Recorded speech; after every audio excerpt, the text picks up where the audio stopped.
Tokrat v občinskem informatorju. Vrtovec napovedal podporo države gradnji predora pod Mariborom. Ministra na obisku v UKC Maribor. Težave pri sanaciji ceste v Trčovi se nadaljujejo. Pri Obrovnikovih v Framu imajo izredno zbirko starodobnih vozil. Podpredsednica Gibanja Svobode obiskala Maribor. Na Ptuju začeli z dozidavo objekta NK Podvinci. Učenci iz Španije in Latvije na osnovni šoli v Slivnici. Lepo pozdravljeni. Minister za infrastrukturo Jernej Vrtovec je včeraj podpisal protokol o nadaljnji uresničitvi infrastrukturnih projektov na širšem območju Maribora in ob tem napovedal, da bo država pomagala Mariboru pri izgradnji predora pod Mariborom. Minister Vrtovec je poudaril, da se je država s podpisom protokola zavezala, da bo financirala izgradnjo predora pod Mariborom. Seveda, najprej gremo v pretakorizacijo cest, kar je nujno potrebno, umeščanje v prostor, druga dovoljenja in potem je to projekt DRSI-ja. V enakem primeru bi morali financirati tudi severno obvoznico, s tem, da bi financirali mnogo več. Vse študije kažejo na to, da bo predor v bistvu cenejši, pravi do Mlinske, kot pa bi bila severna obvoznica. Jaz mislim, da to so pametni projekti, mesto lahko s tem projektom še dodatno zaživi, središče mesta. In zaradi tega smo tudi na Ministrstvu za infrastrukturo v polnosti podprli. Mi smo videli ideje, mi smo videli že lansko leto, kako je to projekt zarisen, ukvarjajo se resni arhitekti s tem in je zaupanja vreden ta projekt. Torej, Maribor se bo s tem projektom dodatno lahko razvil in zato na Ministrstvu za infrastrukturo ta projekt financira in tudi podpira. Mariborski župan je poudaril, da se trudijo, da bo država v celoti pokrila investicijo. V to smer delamo, zato smo govorili o prekotakorizaciji. Tukaj si tudi ne želimo tovornega prometa v tem samem predoru, ki je dolg približno 2 km. Poteka 16 metrov nekje podzemno. Kot rečeno, študija izvedljivosti je bila, recenzije so bile in sedaj smo na strani ekonomije, ki tudi kaže, da je ta investicija po današnjih nekih cenah, ki ne vemo točno več kakšne so glede na druge izzive v svetu, je nekje med 40 in 50 milijonov bilo predvidenih za to. In je to bistveno manj in to je bil tudi pogoj kot severna obvoznica, o kateri pa moram povedati, se do zdaj samo govorilo in tega ni umeščenega v prostor, nič, to je manj kot črka na papirju, predor pa je naredil vse te prenaštete korake in za tem sporazumom, protokolom, ki je podpisan, bo prav gotovo obveza za vse prihodnje in župane in ministre. Za prvo etapo zahodne obvoznice pa je Vrtovec napovedal objavo javnega naročila za izbor izvajalca gradbenih del. Ampak kar se pa tiče prve etape, razpis gre ven za v roku 14 dni, zdaj odvisno koliko bo prijavljenih razpis, kakšni bo ostali postopki in potem sama gradnja. Se pravi, prva etapa je zgodba rešena, kar se pa tiče druge pa tretje etape do avtocestnega priključka. Tam bo delno po vsej verjetnosti bo vključen DARS in tako dalje. Ampak to pa je daljše časovno obdobje. To bi 2023 bi lahko vlada sprejela DPN. Kaj treba še predstaviti in pripraviti se ostale podlage. Župan občine Hoče - Slivnica je izpostavil, da je zahodna obvoznica Maribora pomemben del podpisanega sporazuma tudi za občane te občine.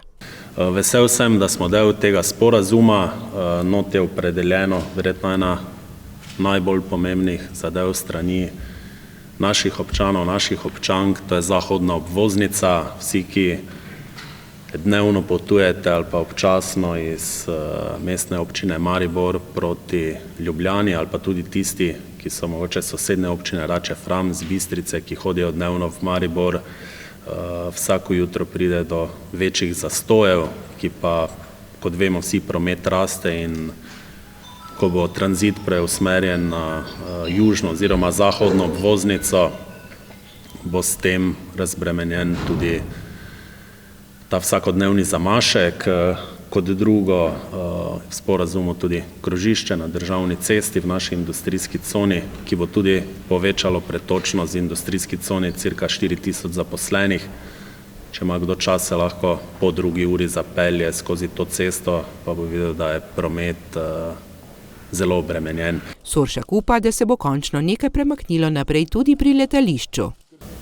Že 30 let se o tem govori, vesel sem, da tukaj prišlo do prvega koraka končno, tako da čestitke obema Upam pa, da tudi letališče Edvarda Rusjana Maribor, ki leži v naši občini, torej kaj takega doživelo čez kakšno leto, dve, torej da bo zaživelo, da bo služilo svojemu namenu.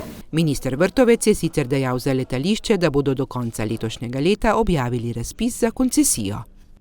V okviru obiska se je v sredo Matej Tonin pridružil kandidatom mariborskih volilnih okrajev na volilnem avtobusu NSI, ki se je mudil v Mariboru, Rušah in Selnici ob Dravi.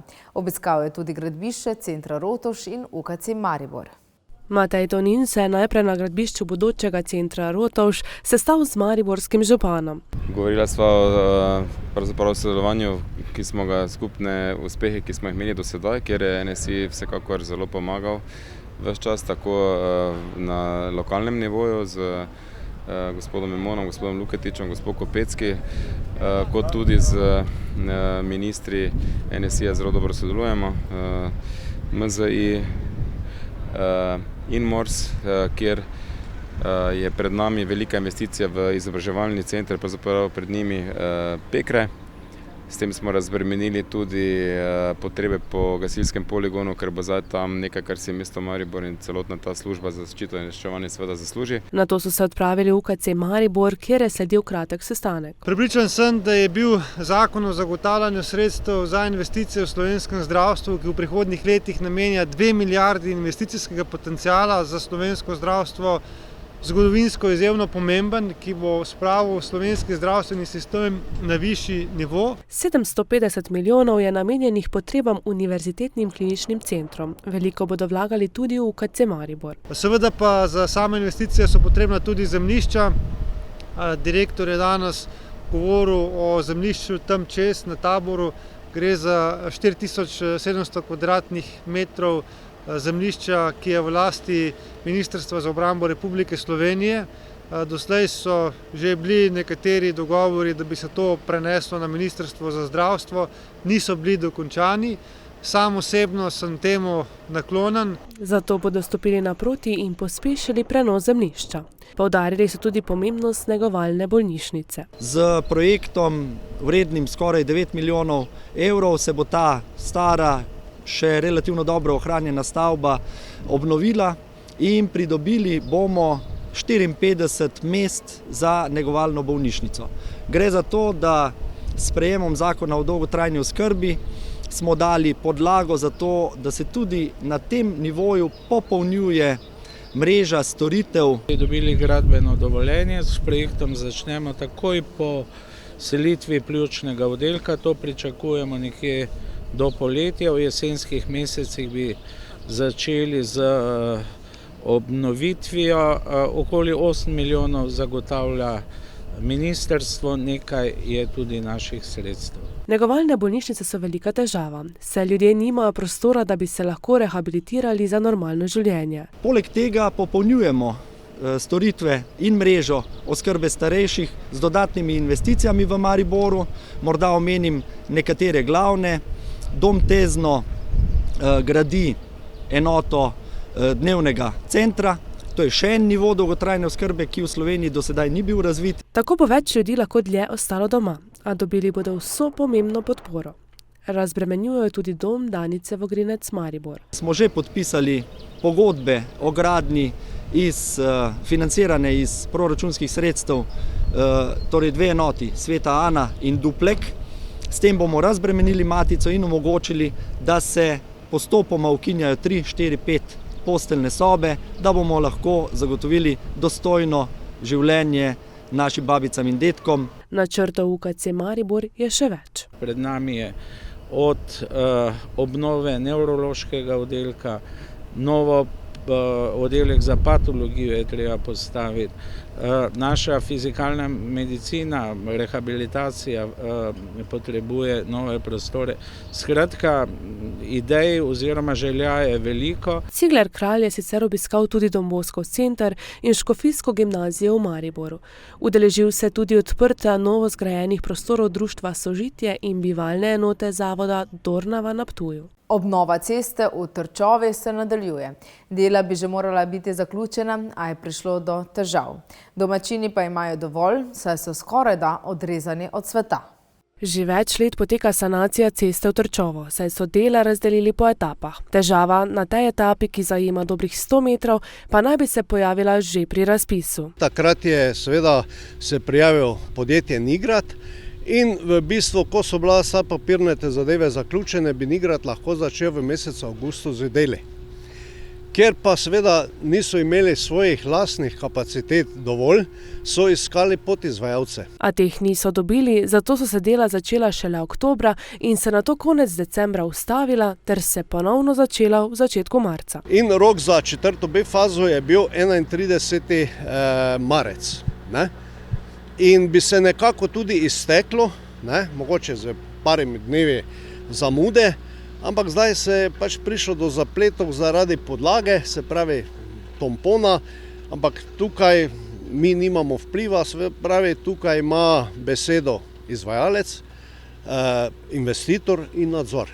Tako da zdaj čakamo, kdaj bomo prišli do asfalta. Obrnili smo se tudi na mestno občino Maribor, kjer so nam dejali, da so se dela zaradi raznih nepredvidenih okoliščin podaljšala. Pojasnili so, da so ob izkopu naleteli na dotrajan fekalni kanal, ki ga je bilo potrebno zamenjati in ponovno umestiti v traso rekonstrukcije. Dela naj bi bila zaključena konec maja, takrat, ko bi se morala zaključiti sanacija ceste le nekaj metrov višje. Domačini so razočarani. Ja, sigurno, to je katastrofa.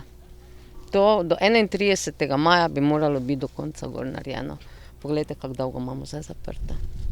Mislim, res brez besed. Promet v tamkajšnji